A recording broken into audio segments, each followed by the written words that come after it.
الحمد لله نحمده ونستعينه ونستغفره ونؤمن به ونتوكل عليه ونعوذ بالله من شرور أنفسنا ومن سيئات أعمالنا من يهده الله فلا مضل له ومن يضلله فلا هادي له ونشهد أن سيدنا ومولانا محمدا عبده ورسوله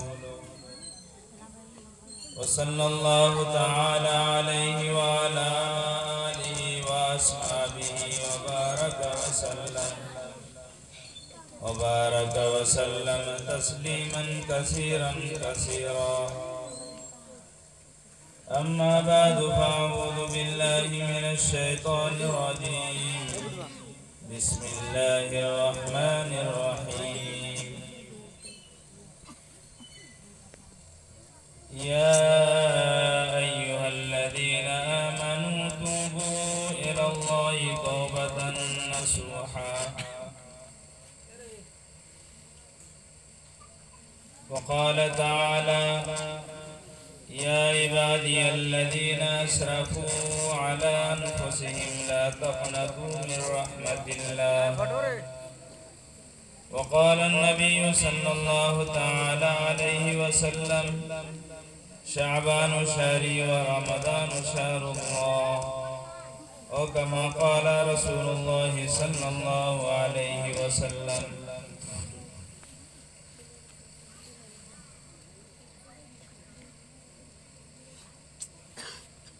میں اداس راستہ ہوں شام کا، مجھے آہٹوں کی تلاش ہے.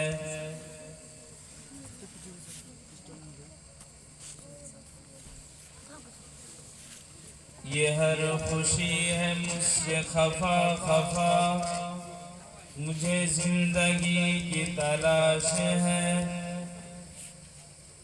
یہ ستارے سب ہیں بجھے بجھے، مجھے جگنوں کی تلاش ہے.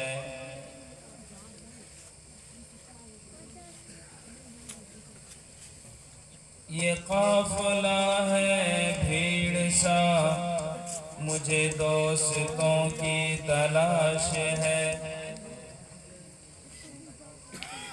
برادران اسلام، اسٹیج پہ تشریف فرما علماء کرام،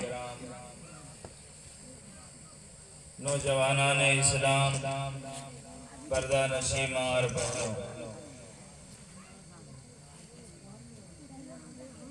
مجھ سے پہلے ایک عالم فاضل حضرت مولانا جمشید صاحب نے آپ کے سامنے ولولہ انگیز اور پرجوش خطاب فرمایا اور اصلاح معاشرہ کے تحت بہت ہی قیمتی مواد اور اچھی تقریر پیش فرمائی.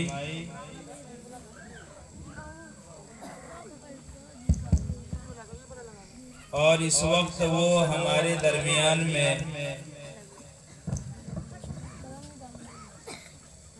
جوشیلے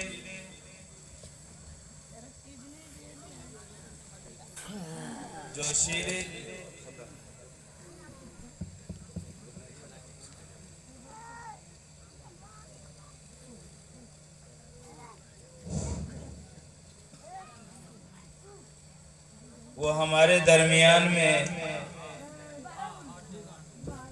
جوشیلے نوجوان، معاشرے کے ہمدرد انسان اور سماج کے لیے انتہائی درد اور فکر رکھنے والے شخص ہیں. اصلاح معاشرہ سے متعلق ان کی یہ جامع گفتگو آپ نے سنی. ان کی گفتگو کے بعد اصلاح معاشرے کے عنوان سے متعلق کوئی گفتگو کرنا یہ ایسے ہی ہے جیسے سورج کو چراغ دکھانا۔ معاشرے کے لیے کیا کیا بیماریاں ہیں جو معاشرے کو خراب کرتی ہیں اور ان کا کیا علاج ہو سکتا ہے، انہوں نے اس پر سیر حاصل بحث کی ہے۔ خصوصاً جہیز کے متعلق اپنے درد کو آپ کے سامنے پیش کیا۔ یہ صرف ان کا اور ہمارا درد نہیں ہے، یہ درد ہر اس باپ کا ہے جس کے گھر کے اندر بچی جنم لیتی ہے، اور جو وہ بچی بڑھتی ہوئی جوانی کی دہلیز پر قدم رکھتی ہے تو اس باپ کا یہ درد بڑھتے بڑھتے بہت بڑھ جاتا ہے، اور وہ آنسوؤں میں، آہوں میں، کراہوں میں تبدیل ہو جاتا ہے، اور وہ اپنے بستر استراحت کے اوپر بجائے سونے کے تڑپتے ہیں اور بلکتے ہیں۔ یقیناً سماج کو جہیز کی اس لعنت سے پاک کرنے کی ضرورت ہے، اور ہمارے نوجوانوں کو جو مولانا موصوف نے ہدایت دی ہے کہ ہم اپنے اوپر اعتماد کریں، اپنے اوپر بھروسہ کریں، اپنی طاقت کے اوپر، اپنی قوت کے اوپر اعتماد کرتے ہوئے، یقین رکھتے ہوئے کسی بچی کو اپنے گھر میں باعزت طریقے پر دلہن بنا کر کے لائیں اور بسائیں، یہ خوش نصیب نوجوان ہونے کی علامت ہے۔ میرے عزیز و بزرگوں، معاشرے میں بے شمار برائیاں ہیں، ان میں سے ایک برائی یہ ہے کہ ہم جہاں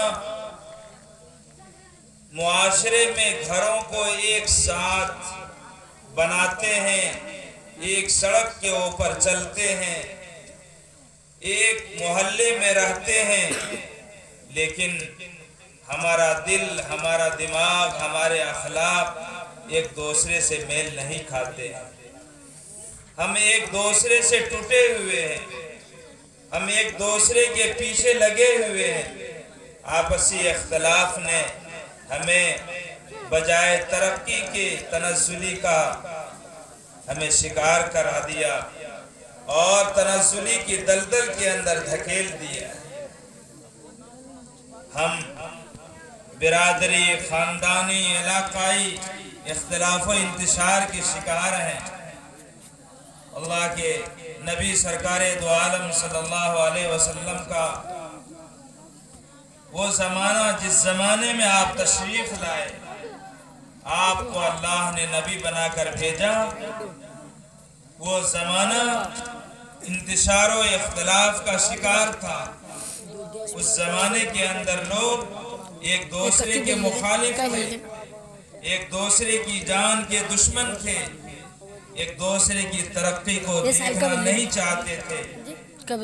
وہ آپس میں چھوٹی چھوٹی باتوں کے اوپر لڑا کرتے تھے، اور اختلاف اتنا طول پکڑتا چلا جاتا تھا کہ مرنے والا اپنی اولاد کو یہ نصیحت اور وصیت کرتا تھا کہ دیکھو، میرا فلاں قبیلے سے، فلاں خاندان سے، فلاں شخص سے اختلاف ہے، میں نے اپنی زندگی میں انتقام نہیں لیا، میرے مرنے کے بعد تم جب جوان ہو جاؤ گے اور تلوار اور لاٹھی اٹھانے کے قابل ہو جاؤ گے، تمہاری طاقت مضبوط ہو جائے گی، تم اس سے بدلہ لے لینا۔ یہ حال تھا اس زمانے کا، اور اس زمانے کو لوگوں نے زمانہ نبوت نہیں، زمانہ معرفت نہیں، زمانہ شرافت نہیں، زمانہ صداقت نہیں، زمانہ انسانیت نہیں، بلکہ اس زمانے کا، اس دور کے لوگوں نے جو نام رکھا ہے اور قرآن نے جس لفظ سے اس زمانے کو یاد کیا، اللہ کے نبی سرکار دو عالم صلی اللہ علیہ وسلم نے اپنے اس دور کو جس لفظ سے یاد کیا ہے وہ زمانہ جاہلیت ہے، وہ جہالت کا زمانہ، جاہلیت کا زمانہ، اندھیرے کا زمانہ، بے حیائی کا زمانہ، اختلاف و انتشار کا زمانہ، اور ایسا زمانہ کہ اس زمانے کے اندر فتنے کے علاوہ کچھ نہیں۔ اللہ تعالیٰ نے قرآن پاک میں اس زمانے کا ایک لفظ اور مختصر انداز میں شاندار نقشہ کھینچا ہے، ظہر الفساد فی البر والبحر، کہ زمین و آسمان کے ہر حصے میں، خوشی اور تری کے ہر گوشے میں، ہر علاقے میں، ہر خطے کے اندر فساد ہی فساد، بگاڑ ہی بگاڑ، اور ان تمام بگاڑوں میں ایک بنیادی بگاڑ یہ تھا، یہ لوگ آپس میں متحد نہیں۔ میرے دوست و بزرگوں، آج ہمارے معاشرے کے اندر یہ بڑی خرابی ہے، یہ بڑی بیماری ہے، اور یہ بیماری ہمیں ناسور کی طرح ڈس رہی ہے۔ یہ بیماری آج معاشرے کے لیے کینسر ثابت ہو رہی ہے۔ یہ بیماری بہت بڑی مہلک بیماری ہے، زہر حالائل اور زہر قاتل سے زیادہ خطرناک ہے کہ ہم نے اختلاف و انتشار کے ذریعے سے اپنی قوت کو کمزور کر دیا ہے۔ ہمارا اتحاد پارا پارا ہے، ہمارا اتفاق چکنا چور ہے، ہم اس طرح بٹے ہوئے ہیں جس طرح کمزور دھاگے آپس میں بکھرے ہوئے ہیں۔ میرے دوستو عزیزو، اگر ہم متحد نہیں رہیں گے اور معاشرے میں ایک جگہ ایک پلیٹ فارم کے اوپر جمع نہیں رہیں گے، اپنے امام کے تابع نہیں رہیں گے، اپنے علماء کے زیر نگرانی زندگی نہیں گزاریں گے، جیسے کہ مولانا نے آپ کو اخیر میں ایک بڑی نصیحت فرمائی کہ اپنے مولانا امتیاز صاحب سے مشورہ کریں اور اپنے کسی عالم کی سرپرستی میں زندگی گزاریں۔ اس وقت دنیا میں شیطانی حملوں سے بچنے کے لیے اور حکومتی حملوں سے بھی بچنے کے لیے علماء کی سرپرستی کو قبول کرنا بہت ضروری ہے، تب جا کر کے ہم دین و ایمان کے ساتھ اپنے رب کے پاس پہنچ سکتے ہیں۔ تو آج ہم دھاگے کے بکھرے ہوئے تانوں کے طرح ہیں، آج ہماری کوئی مضبوطی نہیں ہے۔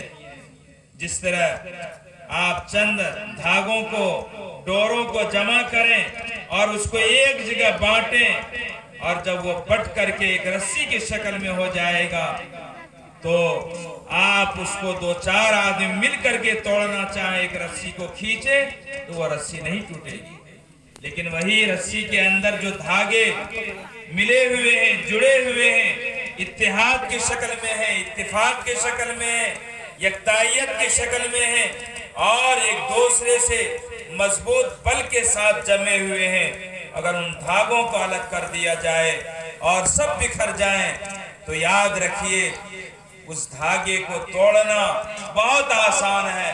نوجوان تو کیا، ایک چھوٹا بچہ اس کو توڑ دے گا، کئی ٹکڑے کر دے گا۔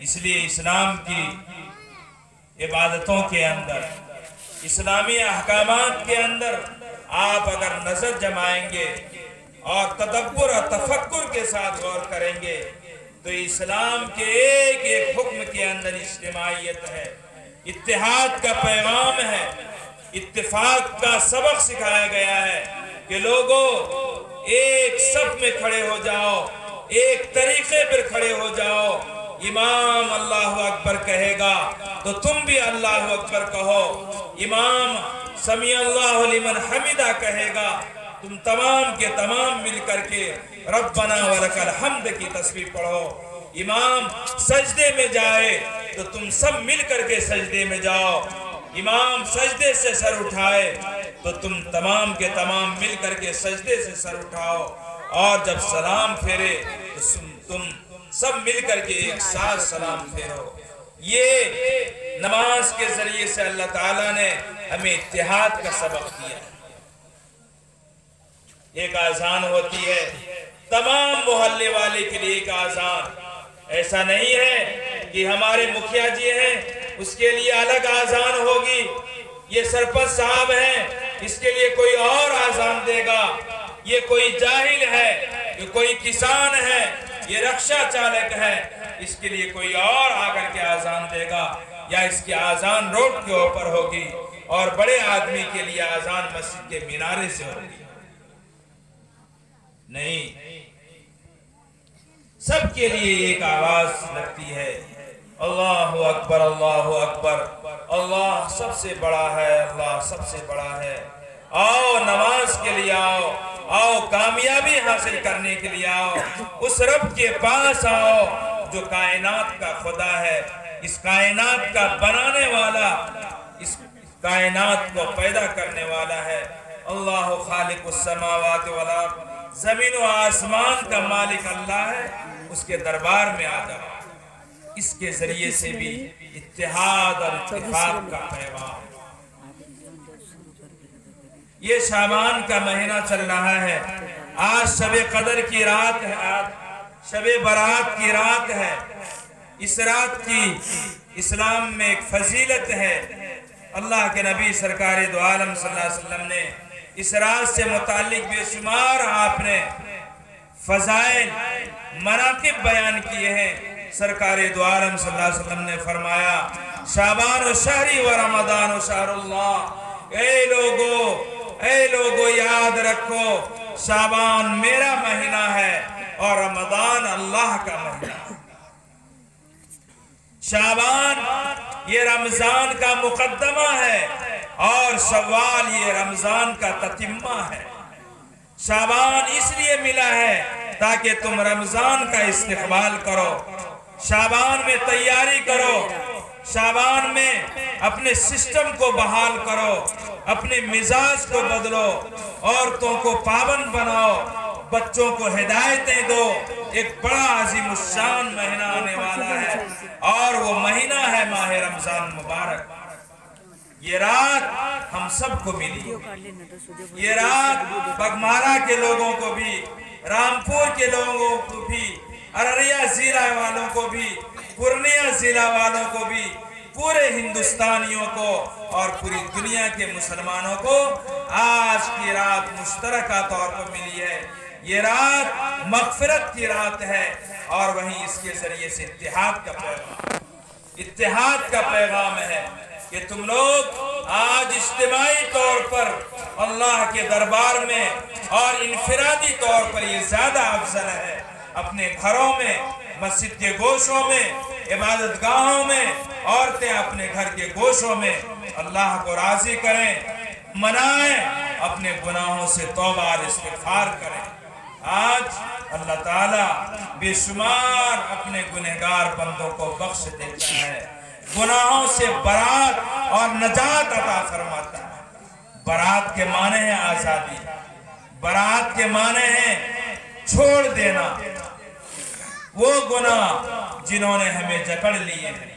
ہم نے شراب پی پی کر اپنے آپ کو ہلاک کیا، ہم نے جہیز لے لے کر اپنے آپ کو برباد کیا، لوگوں کے اوپر ظلم ڈھایا۔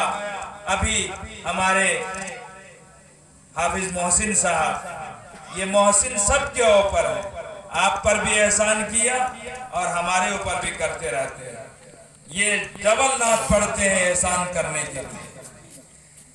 بہرحال ادھر حافظ وسیم صاحب، ادھر کعبۃ اللہ صاحب شاندار نعتیں پڑھی اور ماں کی عظمت کے اوپر، ماں کی محبت میں انہوں نے اشعار کہے۔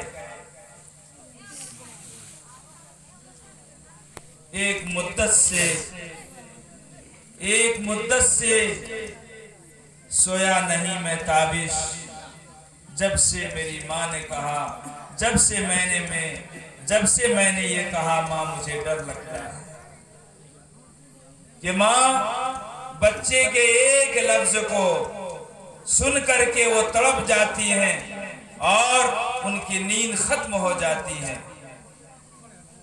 کس پیار سے سویرے ماں نے مجھے جگایا، جاگا تو منہ دھلا کے کچھ ناشتہ کھلایا۔ یہ ماں کا ممتا ہے۔ ہم جب چھوٹے تھے اور سوتے رہتے تھے تو ہمیں بہت پیار سے جگاتی تھی، جگانے کے بعد ہم رونے لگتے تھے تو ماں ہمیں گود میں بٹھا کے ناشتہ کھلا رہی ہے، منہ دھلا رہی ہے۔ کس پیار سے سویرے ماں نے مجھے جگایا، جاگا تو منہ دھلا